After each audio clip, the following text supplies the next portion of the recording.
And welcome in as we recap the quarterfinal round here. We are getting down to the end here live with Friday Night Drive here on the early part of the week and getting close to the semifinals. There are only so many teams left. That fridge of yours, Soucie, is getting thinner and thinner by the day, and we are looking forward to recapping what we saw this past weekend. I'm Matt Rodewald. Glad you're with us here as we continue on here on Shaw Locals. Steve Soucie, you were out and about this weekend. I don't know if I got to catch up on where you went this weekend. I know you were down at 56 and Dante, and we'll talk about that. But where else did you end up this weekend? Anywhere else?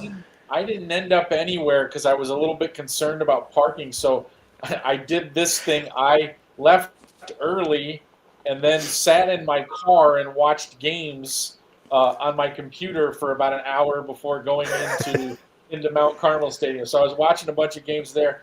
On the way home, I was thinking, and I regret not doing this now, I was thinking about heading over to Bolingbrook for the friend Bolingbrook game. I elected against doing it.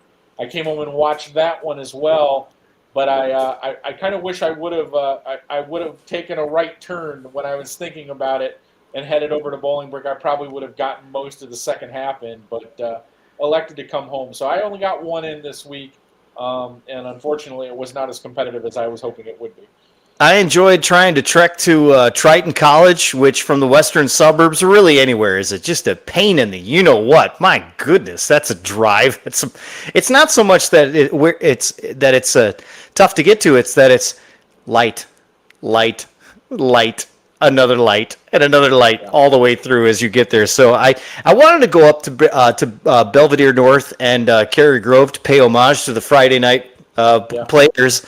But I had reffing conflicts, so I couldn't do it. But I get in the car, and I'm like, oh, it's 14-0. Belvedere North wins. So now my attention's clearly turned to that, and I was fascinated by that. Saturday, I got to Triton College and called the Fenwick Central game, and that went about as exactly the way I thought it would go, and it was not pretty at times, and it was one of those things. Looking at Fenwick, and we got the comments already. I was very impressed with Fenwick. That was a good defense they played against there as well, and a good rushing attack with a lot of size. That's the key. It's not so much that the Central Rockets weren't deserving to be on that field. They had some good moments.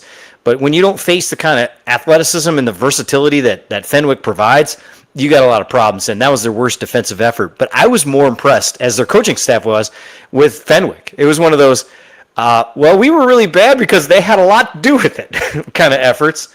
It was kind of interesting to watch that, and I found myself in the second half going, having seen Nazareth, they could beat Nazareth.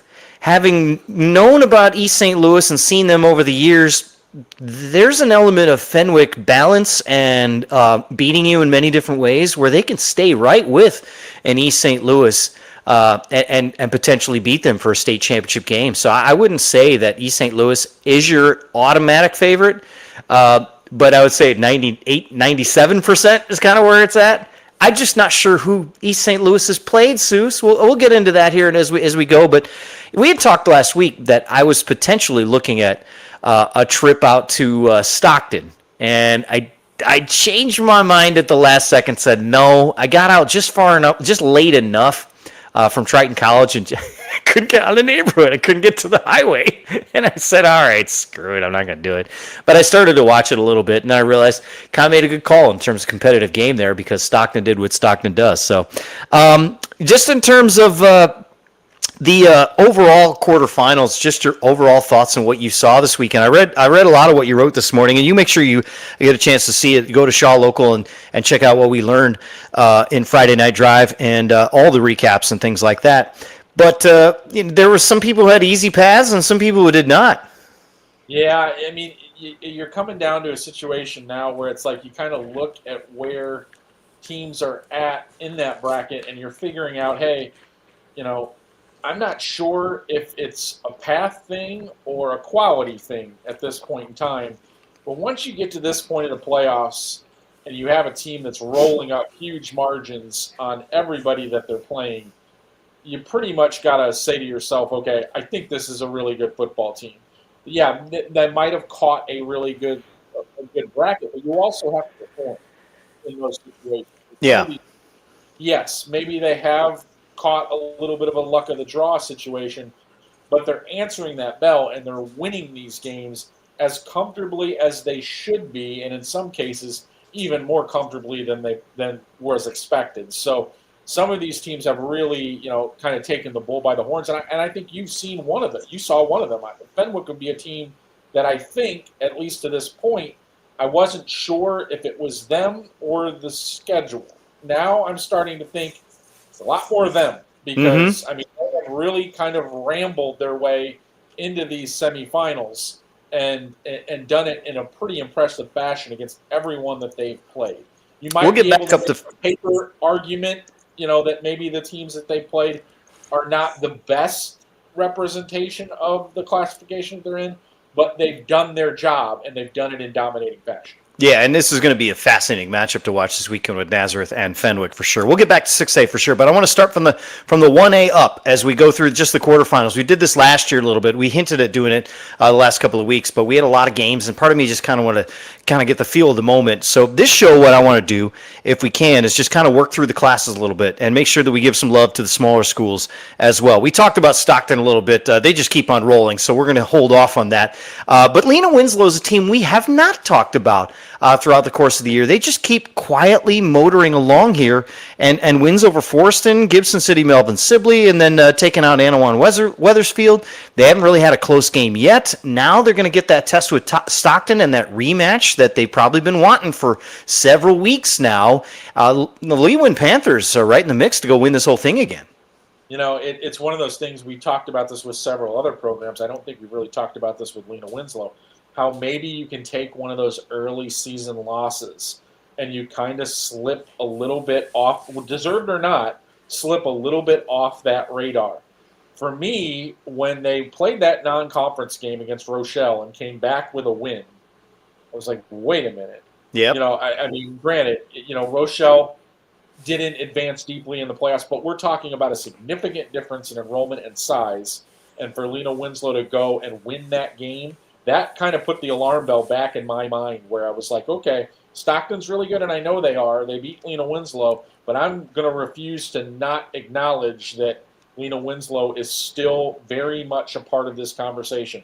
I'm fascinated to see what happens in this football game. I think Lena Winslow, since that loss, has played outstanding football. I think Stockton has played its part, and they've done very nicely for themselves, and they've been really good, especially on the defensive side of the ball.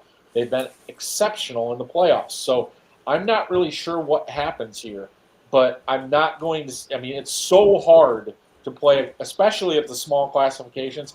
It's so hard to play a quality team like Stockton is playing against Lena Winslow and beat them twice in the same season. It's so very difficult. I'm not saying they can't do it. I'm just saying it's a very difficult thing to do.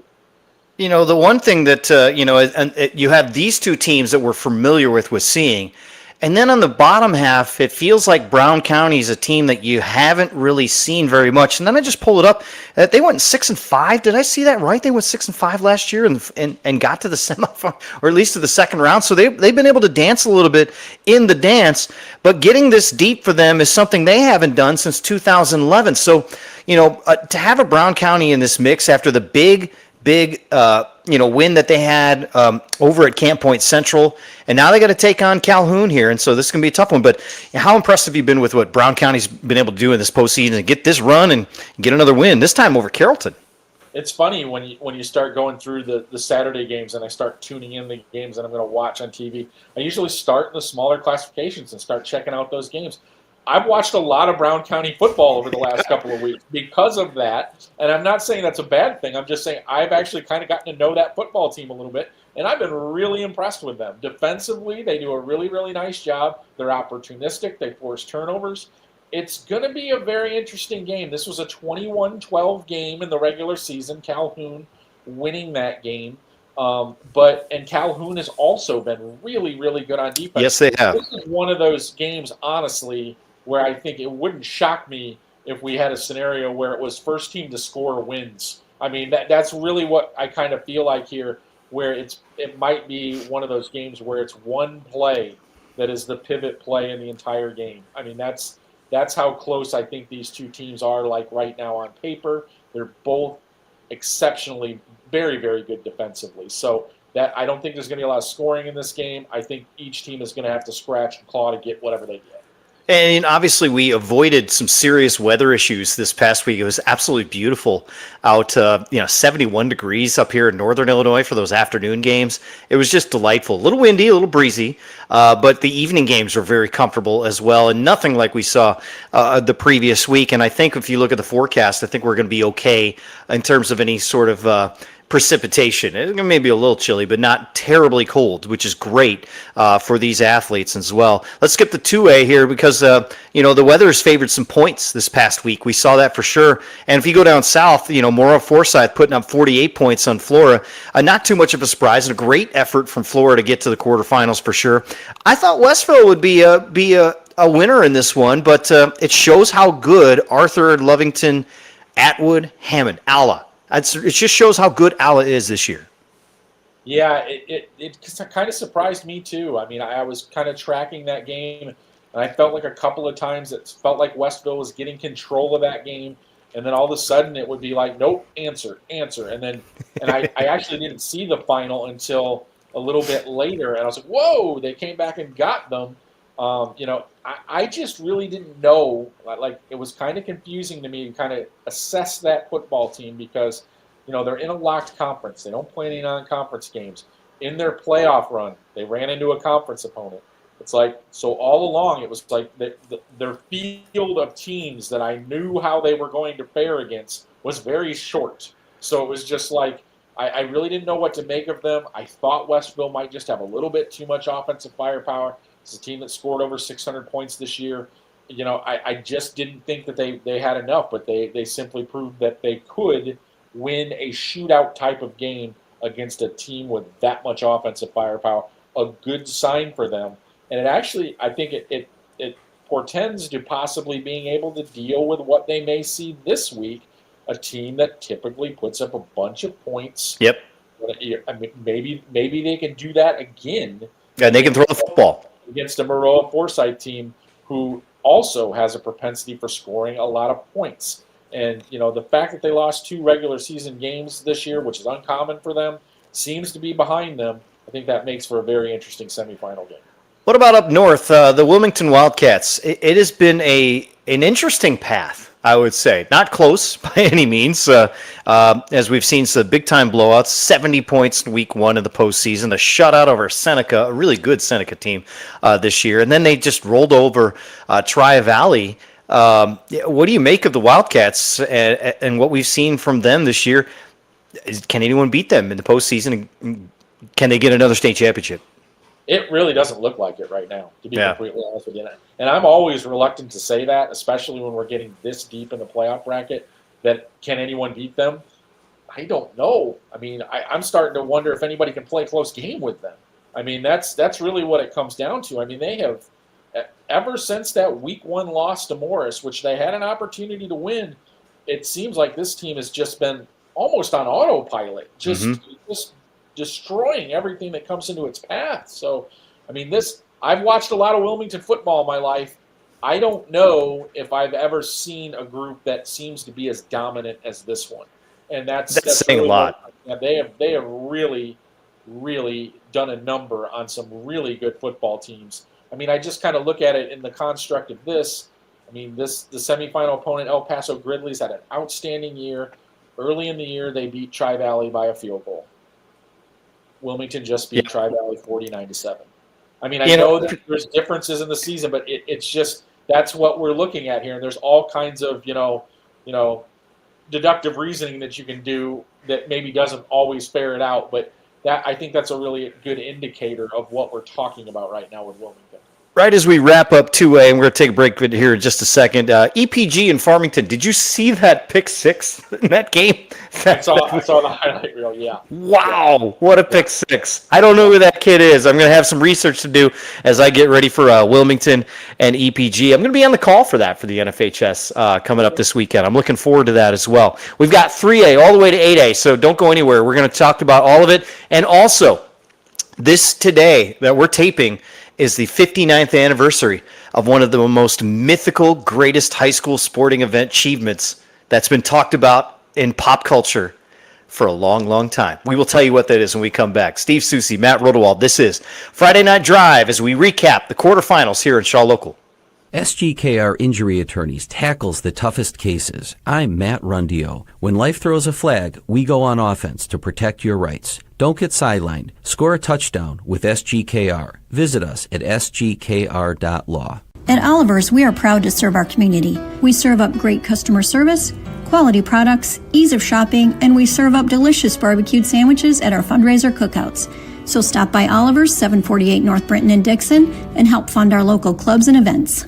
In Illinois and into Iowa, the story of Shaw Media is a story of trust. Since 1851, we've been informing, connecting, and reflecting the communities we serve, large and small, rural and urban, suburban, and river towns alike. With dozens of local newspapers, radio stations, magazines, and specialty brands like Friday Night Drive and Starve Rock Country, we meet people wherever they are.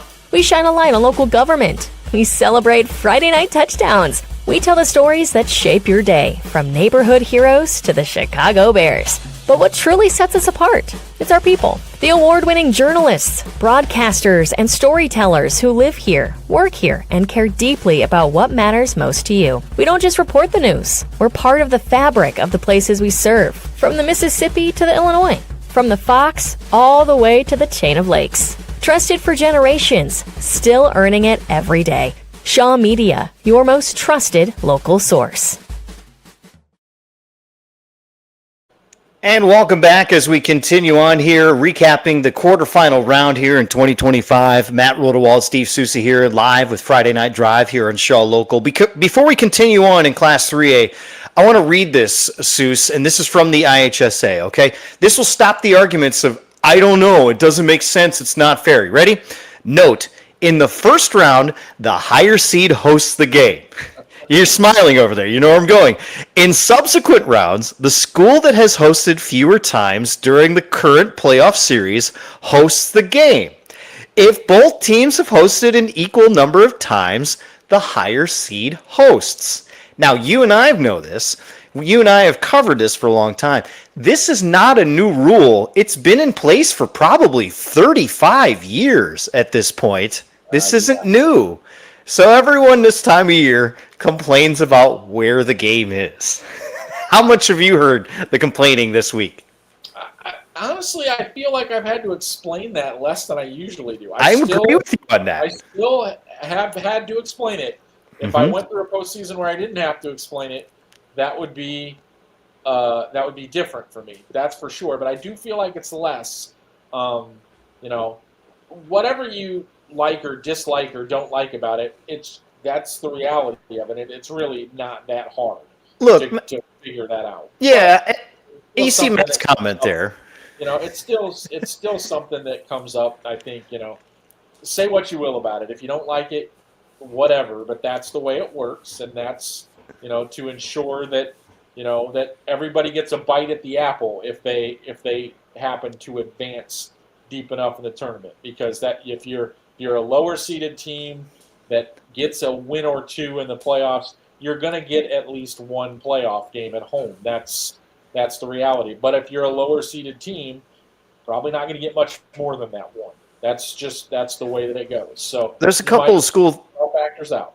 Yeah, and there's a couple of thought processes that I think of for this, because I had not very much explaining to do for my Central Rockets. They sort of kind of saw the path coming, so they kind of knew it. But there are some people the week of, not people that are very football friendly, but in a sense of like, we have a better record. Why doesn't it? Like, hold on. And I had to walk through, and they're like, oh, that makes sense. They didn't like it, but it made sense to them. The other aspect of it is too, like I remember a couple of years back. I mean, this is dating me 10, 15 years, but like, how often would you get a Mount Carmel at a Downers Grove North? How often would you get a St. Rita at a Hersey? Like, that's kind of fun. And the whole point of it is to make sure everybody, you talk about bite at the apple. I'm talking about full atmosphere. Like, it's important to get the actual atmosphere taste all around the state. And that what it does is it makes football better. in this state. It makes everyone see the atmosphere. It makes that 8-year-old in that town that hasn't hosted a playoff game in 15 years see that and go, oh, that is so cool. I'm going to go play football now. I want 6,000 people to show up to my game in November in the cold, in the snow, which is awesome. So that's kind of why I brought that up. I haven't heard nearly as much this year, which is kind of nice. But this is where you definitely get it in the semifinal round, where people really start to chirp at us. So it's early in the week. I'm sure it's going to keep on going for sure. Let's go back to 3A here as we continue on. I want to go down south for this one first, because I thought Williamsville was going to be great. I thought Williamsville wasn't going to be great. I wasn't sure what to make of them at times. And I ultimately think they got about as far as I thought they'd get. And Unity's just a better football team, and they proved it there on Saturday. I was surprised by the margin. I'm going to be completely honest with you. Not necessarily floored that Tolono won the game. A little surprised. But the margin was what got me. Because, I was seeing it early on, and it was like 28-0 before I even blinked my eyes. I was just like, wow, what is going on there? So, a really, really impressive win for them. It's just one of those situations where you got to kind of look at the way the matchups played out here. You got two teams from the same conference down there in that semifinal with Tolono Unity and St. Joe Ogden, a long-standing rivalry between those two schools. You don't know, not too far apart from one another. That has been going on for years and years and years. So, I kind of looked at that as it materialized and said, that kind of feels like the way it should be. That's just like you look down there, you see that semifinal for the right to go to state. When the championship games were played in Champaign, that was always very interesting because schools are really, really close to Champaign. So you knew whoever got there was going to bring a huge, for a 3A school, a huge crowd. It just kind of feels natural to look down there and see that as a semifinal game on the south side of that game. St. Joe Ogden, SJO's had a nice little path to get there. I'm not discounting who they played, and Vandalia's had a great season, but I felt that SJO was going to beat them at that point. When you look at the rest of the road, it was kind of like, well, it should work out for them to be going south in this for that path, and to have Unity on the other side of it is certainly helpful. Let's look up north here because RB and Richmond Burton keep rolling along here. I still don't know how good they are in this class. We've seen them kind of have some competition the last few years conference wise in the Kishwaukee River a little bit, at times, but rolling along here. This sets up to be great, but let's before we get to the Byron game per se, a win over Monmouth the way they did was impressive to me for sure. Yeah, it was, and I just kind of look at it. This is a program that we're used to seeing in the 4A playoffs. Has had some success there. I think it's been 20, 21 years of 4A playoff appearances. This is the first time they're in 3A. And they really have kind of sliced and diced their way to this point. They have not really had any problems. This is a Monmouth team that beat Bloomington Central Catholic in the previous round, a team that I thought was a pretty good football team. And it didn't even look like Richmond Burton was pushed that much by Monmouth this week. So I think they're in a really good place right now. This is a pretty interesting semifinal game because you look at Byron, they really took care of IC Catholic. And I thought I picked Byron to win the game. I didn't feel real good about doing it. I had to pick somebody, and I was like, well, I don't know what's going to happen here. They've played some pretty fierce games in past playoff seasons, but Byron took them to task as well. So I think these are two very good football teams. It's one of those things that I always feel like we get into this north-south bracketing argument that we have every year. I got a sneaking suspicion this is going to be one that we're going to be talking about going, well, that was the 3A state championship game. Yeah, I'm in that mode as well. That's what's going to happen. Yeah, and this is where the start of the argument of 1 to 32. I think in terms of the classes, maybe not 1A and 2A, although it doesn't matter if you're going to go all that way that far down, you should do that for sure. But yeah, RB and Byron are going to be fascinating coming up this weekend. And again, both teams had one road game, so since they're 1 and 2, they go to the 1, which is RB, and that's why it's up there all the way at the state line coming up here on Saturday. Now to 4A, and let's stay up north because you talk about IC Catholic. How about Montini? I did not expect Montini to be this dominant, but I wasn't surprised to see it. It just is the fact that Coal City has put some points on the board these last few weeks. I just thought, well, maybe they'll hang a number on them for a minute and kind of go toe-to-toe. Not the case. When I keep looking back at them and recognizing what's going on here, this is one of the situations for me where I look at it and say, hey, this is no offense to any of the teams that they've played so far, and I think Coal City is a pretty solid football team. This is where you look at Montini's regular season schedule and you look at what they've done now, and this is a radical downshift to the level of competition that they play during the regular season to the postseason.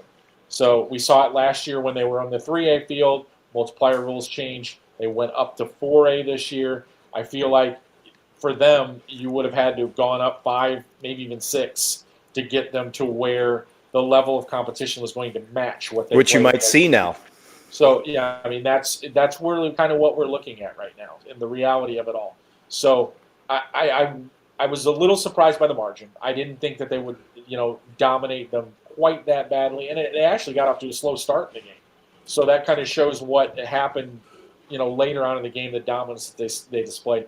I mean, I've thought all along they were clearly the best team in 4A. I still believe that, obviously, and the way that they're doing it is kind of exactly what I kind of thought might happen.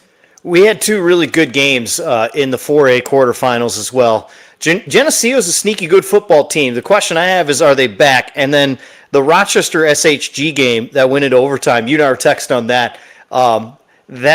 It doesn't matter what their records are. Just put them together and see what happens, and make sure you stay till the end because it's going to be fun. Yeah, it really looked like it. I was watching the highlight reel on that, and it just seemed like that was just a really good football game to be a part of, to watch. And that's just kind of what you've come to expect from those games. You go back and you look at them. There are very few of those games over the last 10 to 15 years that have been played that have not been highly entertaining games that kind of come down to the last series or possibly an overtime frame. Or I think you'd be hard pressed to come up with more than maybe a handful of games that were decided before the fourth quarter.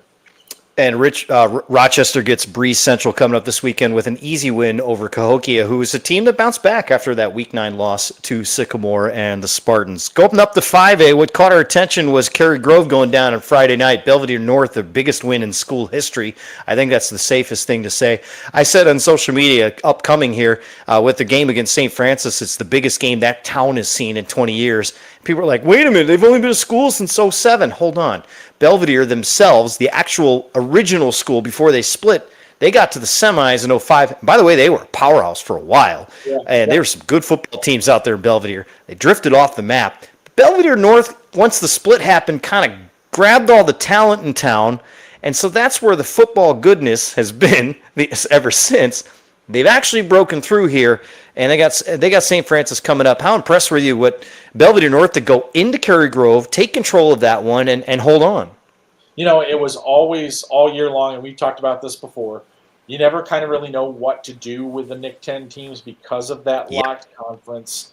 I felt like overall that conference might be down a little bit this year. Guess not. I mean, basically when it comes right down to it. So they put together a heck of an effort in beating Cary Grove.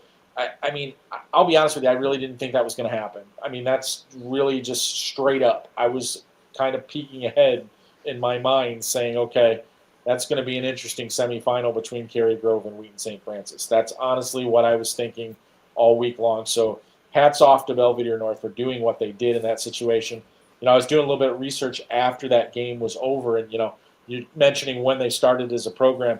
Heading into this season, they had only amassed 8 playoff wins in the school history.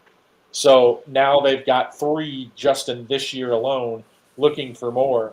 But, I mean, that shows – I mean, they've been okay. They've gotten to some playoffs, but they haven't really made a real imprint on the bracket until now. So, and the other thing, too, is Belvedere North was a matchup nightmare for Cary Grove because they run a lot of the similar stuff, to be honest with you. So it's a very similar setup.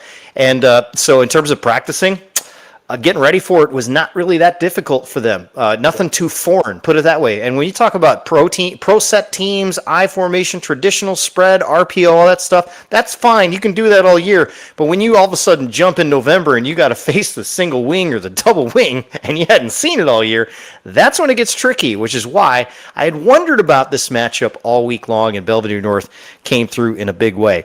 Can we give a round of applause to the Bengals of Oak Forest?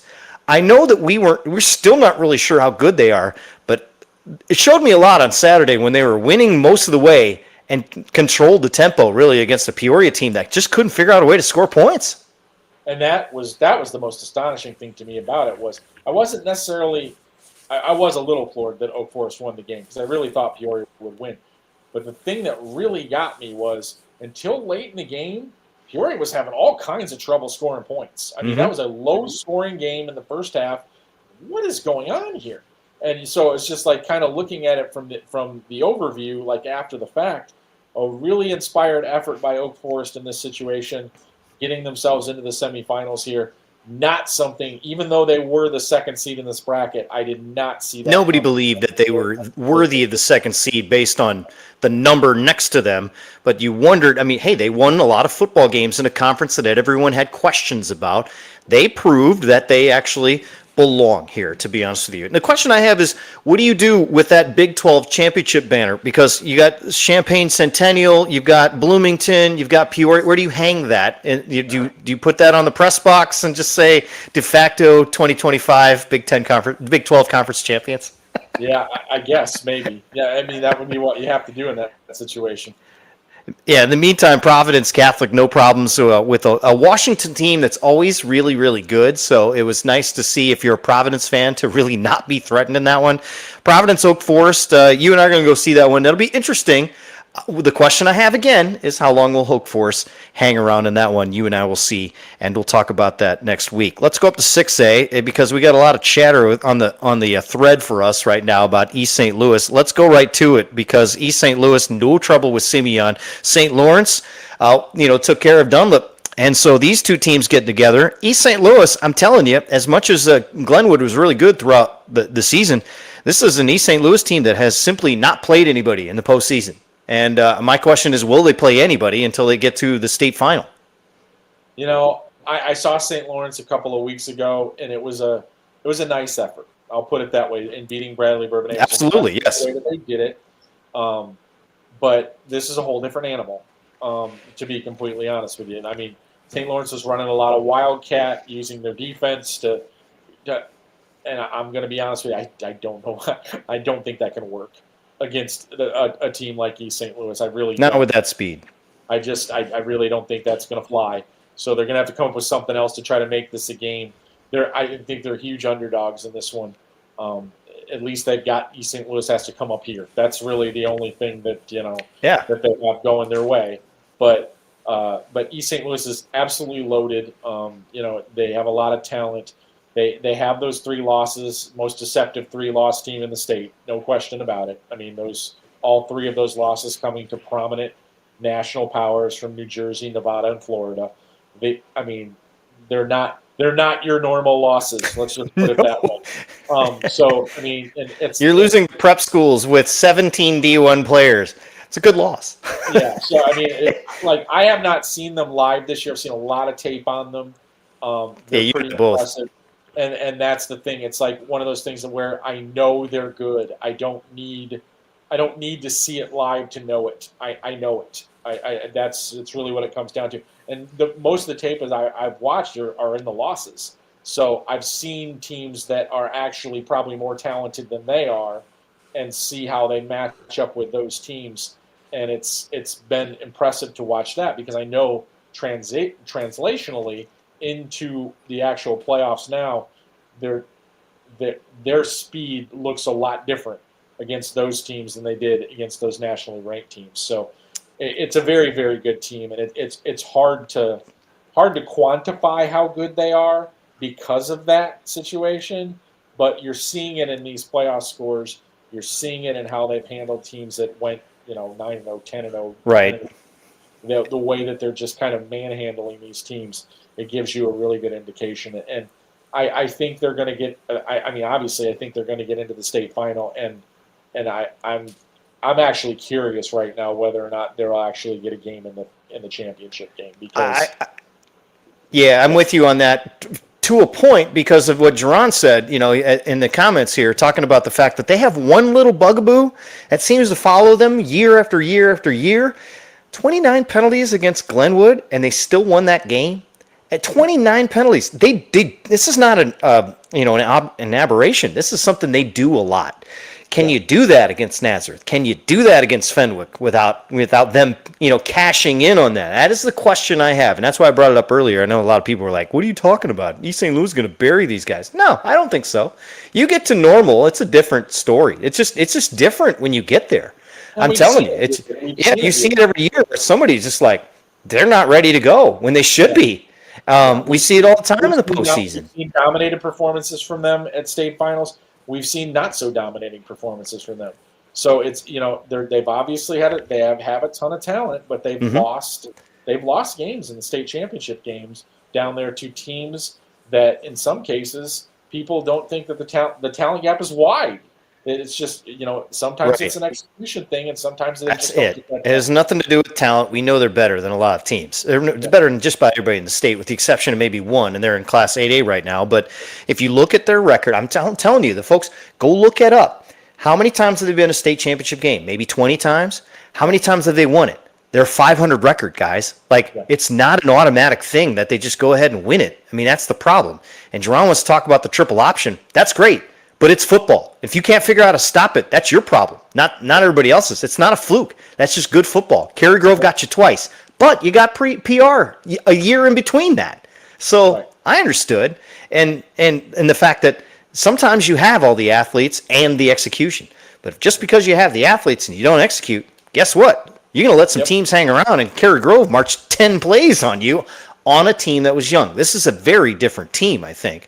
But, again, looking ahead, we can talk about this for the next couple of weeks at the very least, assuming that they take care of business with St. Lawrence.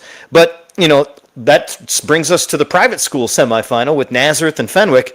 Let's talk about Nazareth, because that was insane to watch what they did in the second half. Down 21-9 with 3 minutes to go. And one of the craziest comebacks they'll talk about for a long time, and the folks in Lake Zurich will be sick about forever.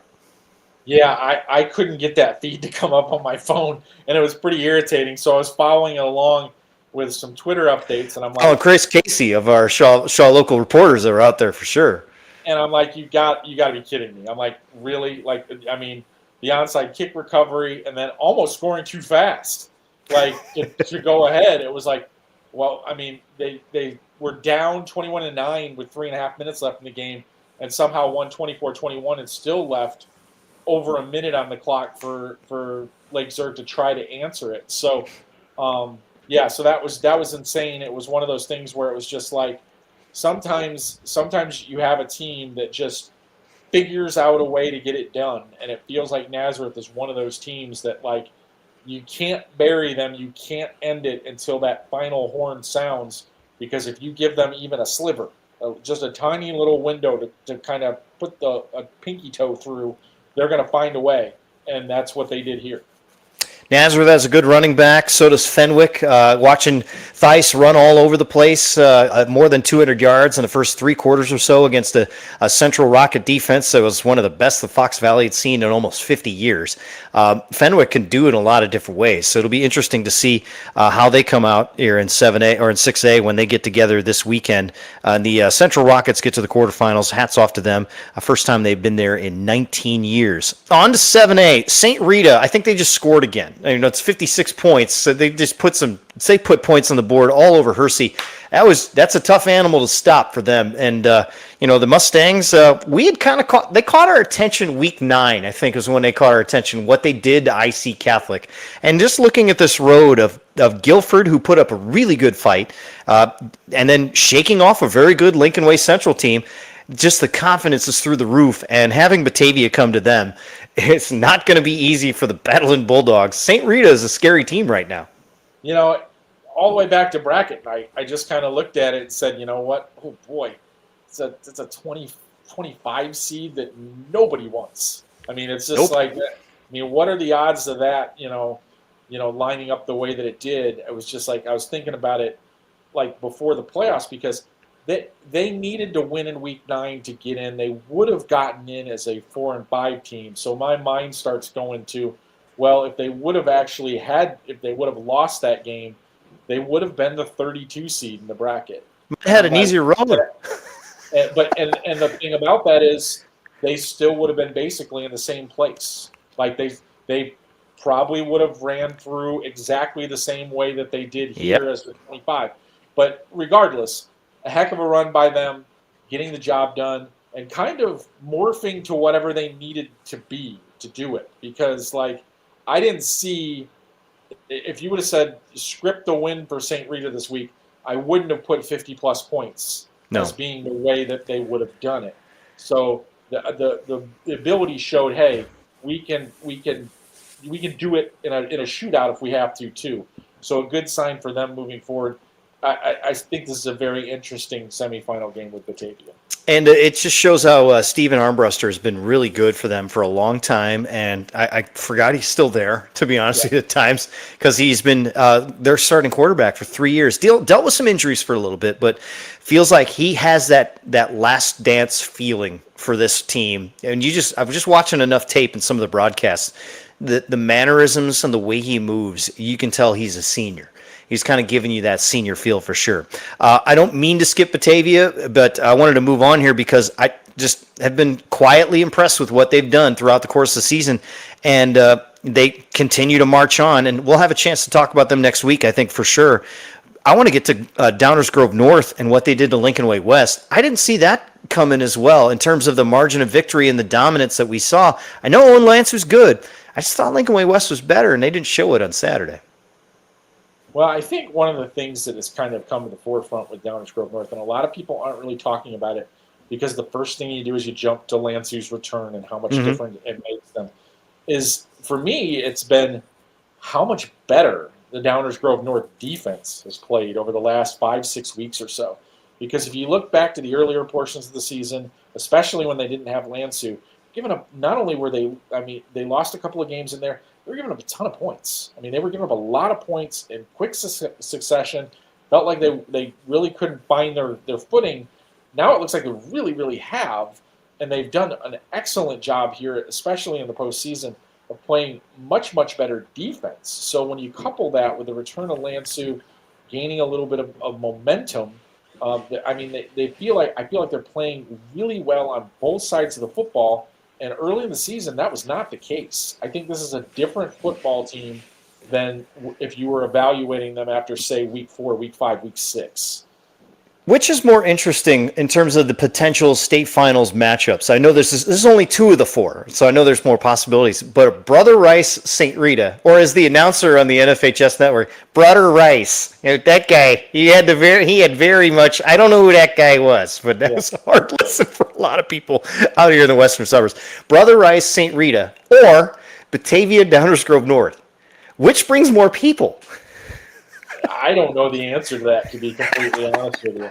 Yeah, I mean, I think, that would be very intriguing on both sides of that ledger. I wouldn't mind seeing either one of those games. That's definitely that's a head scratcher. You know that meme of Spice Adams hiding behind a tree and rubbing his hands together in the yellow? That's Matt Troha, the IHSA, just doing that. See all the Craig Anderson just kind of go, yeah. Bring all them people down here. That's what I want to see for sure. Let's go to 8A real quick and see what we're looking at here because we got to spend some time in this. You were there. How dominant was it for Mount Carmel against Lincoln Way East?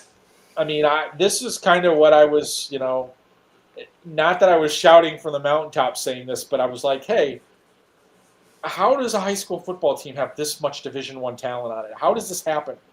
And then the thing that opened up to me early in that game that I didn't realize was happening, and I learned after the game that because it hadn't happened before, I looked out on the field, and lining up on the defensive line was a number that I recognized, but not as a number as a defensive lineman. It was sophomore standout wide receiver Marshawn Thornton that they were just experimenting with using as a defensive end. Sure. And he was terrorizing people. And because that's the kind of athlete and performer that he is, I'm like, well, that's just not fair. Like if you're, I mean, he's I already want one of those. he's making all kinds of plays on the offensive side of the ball and doing things, and he's explosive, and he's that kind of a playmaker.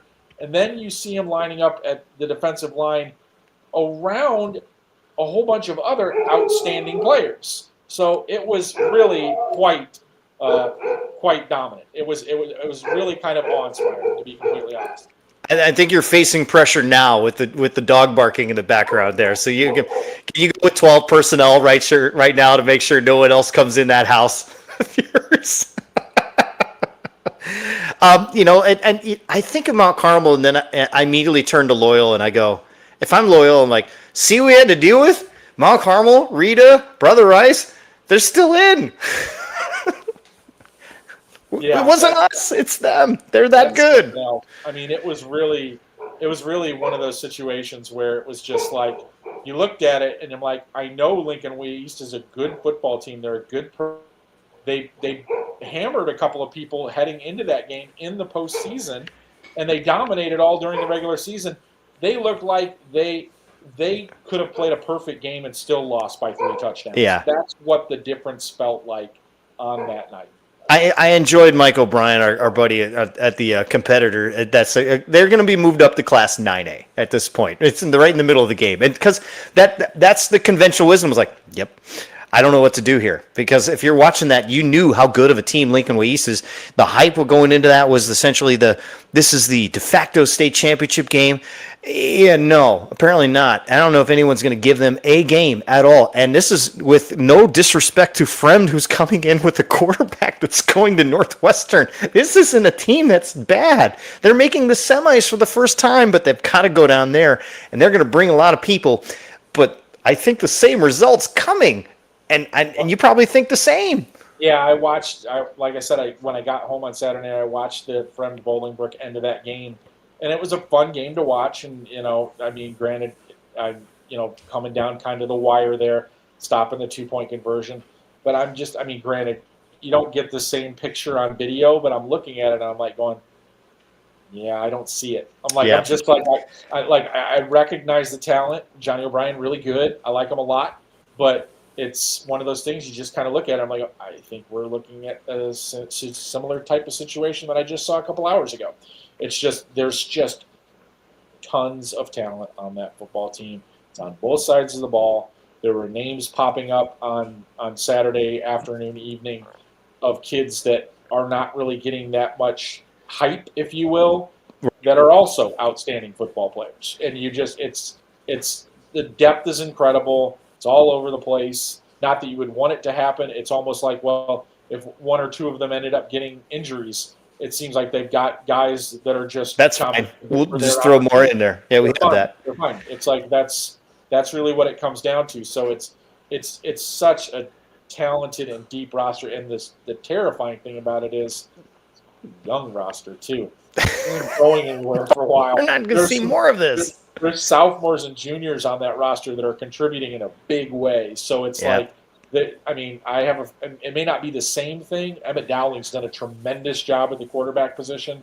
I'm interested to see, looking ahead, how they replace that. But there are still there are athletes all over the place that are coming. They are a wagon, as the kids say. They are definitely wagon. All right, before we wrap up here, pick your line of discussion. Lockport or Oswego? I'll take Lockport. Okay, go ahead. This is a team that at one point this season was 1-3, and I'm not sure if I thought they were going anywhere. Like, there were times in the middle of the season where I had removed them from my playoff projection. I didn't think they were going to get to 5 wins. I thought justifiable reasons for believing that, but as we've gone along, and I'm not saying it's the same thing. Lockport won the state championship in 2021, and they did it behind a defense that just didn't let you do anything. Suffocated you. And when I got home and I was looking through scores and kind of reading up on what had happened after the game that I was at, I saw that Lockport had shut out Barrington 35-0. And that immediately gave me a little bit of a flashback type of situation. Yeah. That is a good Barrington offense that has scored a ton of points this season. Every year they are. Against good competition. And Lockport just shut that team out. So what's going on right now with Lockport? And I'm thinking, they're trying to kind of maybe implement that same sort of blueprint that they used to win that state championship in 2021. Run the ball, control the clock, take care of the football, long possessions, put it in the hands of our defense, and say, guys, go get them. Yeah, and it worked really, really well. And right now, it's working extremely well for them now. I'll give you an argument in a sense that they have to go to Oswego, which, if you and I know our football in this state, as when you play that deep into the postseason, and I can't believe they haven't been in a semifinal since 2003. That is just remarkable. There have been some good Oswego teams that have come and gone. Last year's team, you would argue, could be better than the one that they have this year, but they lost their big linebacker right at the end of the season there, and that kind of truncated the run, so to speak. This group, good for these seniors for they thought last year was the ticket. Here they are on the verge of going down to normal. They've got a really tough task here coming to their building, but it's Ken Pickerel Stadium in the semifinals, and that place is going to be rocking on Saturday. I know I'm going to Wilmington, but that's the second. That's where I'd rather be if I was a fan, because that's going to be an atmosphere that's going to be just electric on Saturday night. Yeah, I'll be honest with you. When I was sitting around thinking about it, I'm covering the Providence game. The 5 o'clock game was going to be a game I'm going to go watch. Yep. And I'll be honest with you, I was kind of torn on it. I was like, do I turn left or do I turn right after I get out of New Lenox? And I was really kind of thinking about it one way or another. I wasn't really sure what I was going to do. Ultimately decided to go with Wilmington just because I enjoy that environment so much. But it's one where, if I don't make at least one playoff stop per year in Wilmington, I haven't made one, I feel like my job has not been done completely officially, because, like I said, I've done those for over 20 years now.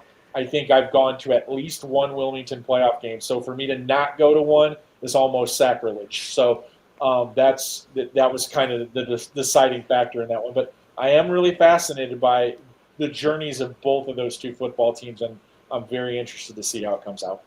All right, before we go, give me an atmosphere for the semifinal, just along those lines of that you're going to be like, I want to know what that's like. And I'm pointing to Belvedere North first, just because I was like, well, that place is going to be rocking ready to go. Yeah, that there are so many of them out there that are interesting to me.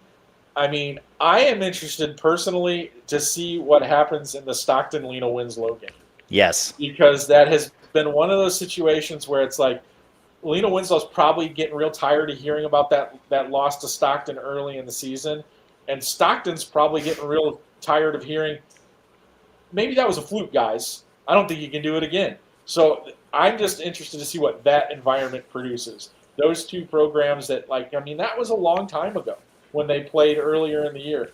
That's almost, we're looking at almost 3 months now. It's been a long time since that game happened. So, you're just to have those two kind of watching each other all year long. What are they doing? Is it going to happen again? It is. That's the one that I'm probably most interested in. And we get to this point in the year, and I always say this when we've done this show, the semifinal is the best round for atmospheres. It is just electric because you're that close. This is the step to get downstate. It's the step. And so if you go, all over the place and you'll see, obviously Wilmington will be rocking, we know that, but the one I'm pointing at is Unity and SJO. Yep. That place, you want to get there early? You better. I'm going to Providence, and I know parking's going to be a nightmare for that. Why? Because people from Oak Forest, it's not that far. It's going to be a close trip, and they don't play each other very often, so that's going to be fun. All of these atmospheres are going to be just great, and so I'm looking forward to seeing that through our semifinals on Saturday afternoon and Saturday evening.